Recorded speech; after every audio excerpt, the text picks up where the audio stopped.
ఈ సందర్భంగా ఎమ్మెల్యే మాట్లాడుతూ వివిధ కారణాలతో అనారోగ్యంతో బాధపడి చికిత్స చేసుకున్న బాధితులకు సీఎం సహాయనిధి ద్వారా 91 మందికి 23,07,000 రూపాయల విలువగల చెక్కులు అందించడం జరిగిందన్నారు. ప్రజల సమస్యలు పరిష్కరించడానికి అత్యవసర ఆరోగ్య అవసరాలకు సీఎం సహాయనిధి పేద మధ్యతరగతి ప్రజలకు ఆర్థిక భరోసా లభిస్తుందన్నారు. తన నియోజకవర్గంలో ఎవరైనా ఆర్థికంగా ఇబ్బంది పడుతూ వైద్యం పొందలేని పరిస్థితులు ఉంటే వారికి ఈ పథకం ద్వారా ఆదుకోవడం తన బాధ్యతగా భావిస్తున్నట్టు తెలిపారు. ఇప్పటి వరకు అనేక మందికి సీఎంఆర్ఎఫ్ నిధులు మంజూరు చేయించామని, అర్హులైన ప్రతి ఒక్కరికి సహాయం అందేలా ప్రయత్నిస్తామని ఆయన తెలిపారు. సీఎంఆర్ఎఫ్ దరఖాస్తుల విషయంలో ఎటువంటి జాప్యం లేకుండా ఎమ్మెల్యే క్యాంపు కార్యాలయం నుండి అప్లై చేసుకున్న ప్రతి లబ్ధిదారుని దరఖాస్తులను సెక్రటరియట్ కి పంపించడం జరుగుతోందని అన్నారు. బాధితులు అప్లై చేసుకున్న మొత్తంలో సగం వరకు ప్రభుత్వం చెల్లించేలా చర్యలు తీసుకోవాలని డిమాండ్ చేశారు. ఇల్లు లేని నిరుపేదలకు ఇందిరమ్మ ఇల్లు వచ్చే విధంగా నియోజకవర్గ ప్రజల కోసం కృషి చేస్తారని తెలిపారు. సీఎం రిలీఫ్ ఫండ్ అంటే ట్రీట్మెంట్ తీసుకొని ప్రభుత్వానికి మనము మన బిల్లులు అప్లై చేసుకుంటాం. ఈరోజు 91 చెక్కులు తెలుగు मालूम पड़ता हूँ सब लोगों को ऑलमोस्ट 23,07,000 రూపాయలు. ఇది మొత్తం తెలంగాణలో నేను ఇచ్చేది లేదు, తెలంగాణ ప్రభుత్వం ఇస్తున్నది. కానీ మేము ఇక్కడ నిజామాబాద్ అర్బన్లో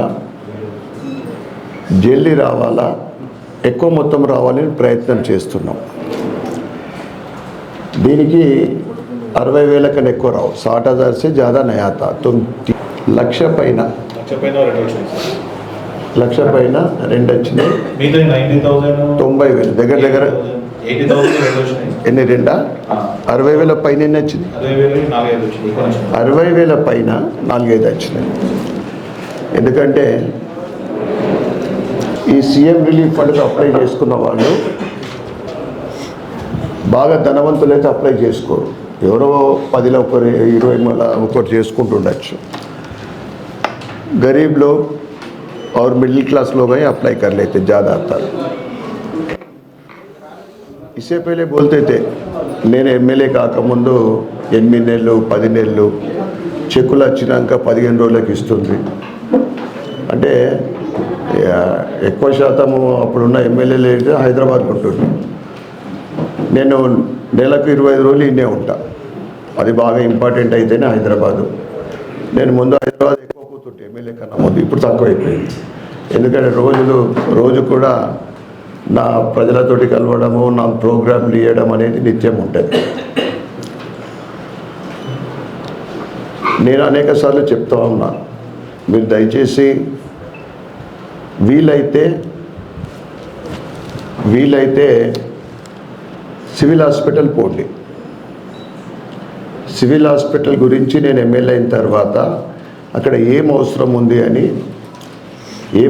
ఉందని తెలుసుకుంటే కొన్ని సివిల్ రిపేరింగ్స్ అంటే బాత్రూమ్లు, టాయిలెట్స్, టైల్స్, రెండవది మెషినరీస్ ఏం కావాలా ట్రీట్మెంట్ కోసం, ఎంఆర్ఐ మిషన్, ఆర్థోపెడిక్ టేబుల్, ఇటువంటి వాళ్ళు లిస్ట్ ఇచ్చారు. మూడోది ఏముంటుంది, స్టాఫ్ కొరత, డాక్టర్లు, నర్సులు, ఇవన్నీ కూడా నేను 1.5 ఏళ్ల క్రితమే నేను తీసుకున్నాయి. ఈ 3 విషయాల మీద ఆరోగ్య శాఖ మంత్రి దామోదర్ రాజనరసింహ గారితో 2 సార్లు లెటర్ ఇవ్వడము, మాట్లాడడము, లెటర్లు 2-3 సార్లు ఇచ్చినా మాట్లాడడం చాలాసార్లు.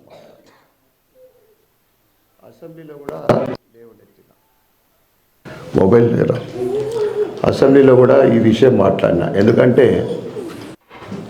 ఓవరాల్గా పేదలకు, మధ్యతరగతులకు ఏం కావాలా, ఉచిత బస్సు కోరుతున్నారు, విద్యా వైద్యం కావాలా, పढ़ाई हेल्थ अच्छे करने के लिए హాస్పిటల్స్ అంతే కదా. ఆ తర్వాత పేదలకు ఆవాస్ యోజన అంటే ఉండటానికి ప్రభుత్వం ఇస్తున్న ఇల్లు కావాలి. 10 साल निज़ामाबाद में ये तीनों में डबल बेडरूम बोल के नरेंद्र मोदी जी अभी तीसरी बार प्रधानमंत्री होने के बाद उससे पहले అంటే 10 సంవత్సరాలలోనే 4 करोड़ घर बनाए। 4 करोड़ ये नहीं ये तेलंगाना अपना नहीं है बोल के नहीं, ये आवास योजना కింద भारतीय जनता पार्टी కులాలకు कोई भी कैस्ट रहंदो, మతాలకు कोई भी मत का रहंदो या शायद हिंदू होंदे, मुसलमान होंदो, ईसाई होंदे, सिख होंदे, पारसी होंदे 4 కోట్ల ఇల్లు కట్టిస్తే తెలంగాణలో అక్కడక్కడ అయినాయి. అంటే అప్పుడున్న మంత్రులు పోచారం శ్రీనివాసరెడ్డి గారు బాస్వాడ్ల బాగా చేసుకున్నారు. ఇక గరీబులు ఉన్నారు, డబుల్ బెడ్రూమ్ల కోసం అప్లై చేసుకున్న ఇంట్లో కూడా ఉన్నారమ్మా ఎవరన్నా డబుల్ బెడ్రూమ్ కావాలనుకొని మనం అప్లికేషన్ ఇచ్చిన వాళ్ళు ఉన్నారా? చేతులు ఎప్పుడు వాళ్ళని ఉంటే आया क्या घर आया क्या? 10 साल में एक घर नहीं दे सके एमएलए यहाँ था. ఒకటి కూడా ఇయ్యలే. అది మహిళల పేరు వస్తుంది, ఒకటి రాలే. ఇక ఈ కాంగ్రెస్ ప్రభుత్వం बहुत सारे కమిట్మెంట్ చాలా మా మహిళా మనులకు ప్రతి కనిపించిన మహిళ అందరికీ 2500 ఇస్తున్నారు. ఉన్నారు వాళ్ళకన్నా మీకు ఐడియా ఉంది కదా, ప్రతి మహిళకు ఇచ్చే వాళ్ళకన్నా ఇవ్వాలి. ఇక పెద్ద మనుషులు పెన్షన్ లేనోళ్ళు ఉన్నారా? ఎలిజిబిలిటీ అంటే ఏజ్ 60 పైన వాళ్ళు పెన్షన్ లేదు, అప్లై చేసుకున్నావా? అప్లై చేసుకొని వీళ్ళు ఏమన్నారు, 2000 పెన్షన్ వచ్చిన వాళ్ళు ఉన్నారా? వీళ్ళ 2000 వాళ్ళు ఇప్పుడు వస్తున్నాయి. 2000 వాళ్ళకన్నా వస్తున్నాయా? సార్ మీకు ఏమన్నాడు మా రేవంత్ రెడ్డి గారు ముఖ్యమంత్రి గారు? 4000 వస్తుందా? 4000 వస్తలేవు. 2000కు 4000 అన్నాడు.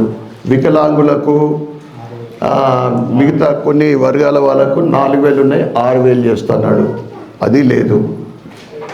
65 లక్షల మంది పెన్షన్దారులు ఉండే వాళ్ళందరూ రేవంత్ రెడ్డి మాకు 4000 చేస్తాడు అనుకొని ఓటేసారు, ప్రభుత్వం మీద గద్దెనెక్కిండ్రు. ఇక అప్లై చేసుకున్న వాళ్ళు రాష్ట్ర వ్యాప్తంగా, అది మన నిజామాబాద్ జిల్లా కానీ నగరం కానీ 24.5 లక్షల మంది ఉన్నారు. 2 ఏళ్ళ 3 ఏళ్ళ ఎదురు చూస్తున్నారు.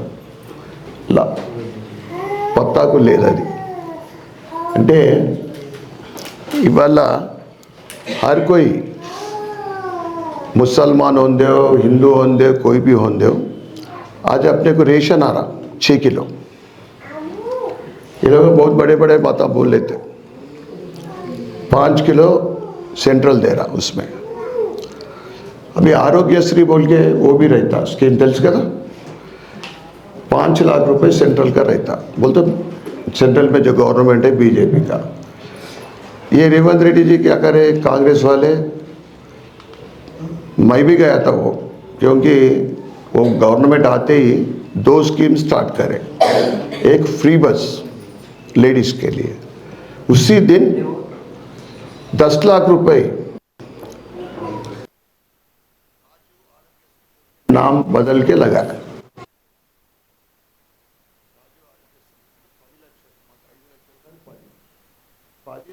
ట్రీట్మెంట్ తీసుకున్నోడు దినంలో బ్యాటరీ పెట్టి లెక్కినా కానీ ఓడు లేడు తెలంగాణలో. నిజామాబాద్లో కాదు, ఓడికి 10 లక్షల రూపాయలు ఇన్సూరెన్స్ రాలే. అంటే నాకు బాధ అనిపిస్తుంది. పోనీ ఏ ప్రభుత్వం అయినా గవర్నమెంట్ రైతు ఎమ్మెల్యే ఫండ్ ఇలా 25 నెలలు అయింది, ఒక్క రూపాయి రాలే. इनके लिए ఎవరన్నా కానీ हमारा कम्युनिटी के लिए फंक्शन हॉल बना रहे, कम्युनिटी हॉल बना रहे, नहीं तो कोई मंदिर के लिए, मस्जिद के लिए या चर्च कोई हेल्प होना बोले तो क्या दूँ मैं? ఒక్క రూపాయి ఇవ్వలేదు. और बड़े बड़े बातें बोलते. ఎంప్లాయీస్ ఉన్నారా ఇంట్లో ఎవరన్నా? రిటైర్మెంట్ ఈ ఏడాది లోపల అయిన వాళ్ళు ఇలా ఎక్కువ ఉండరు. ఇలా ఎంప్లాయీస్ వాళ్ళు కూడబెట్టుకొని वही जमा कर लेते जब ड्यूटी करते ना जमा करके रिटायरमेंट में वो देना 15 महीना 15-16 నెలల నుంచి ఇచ్చులేదు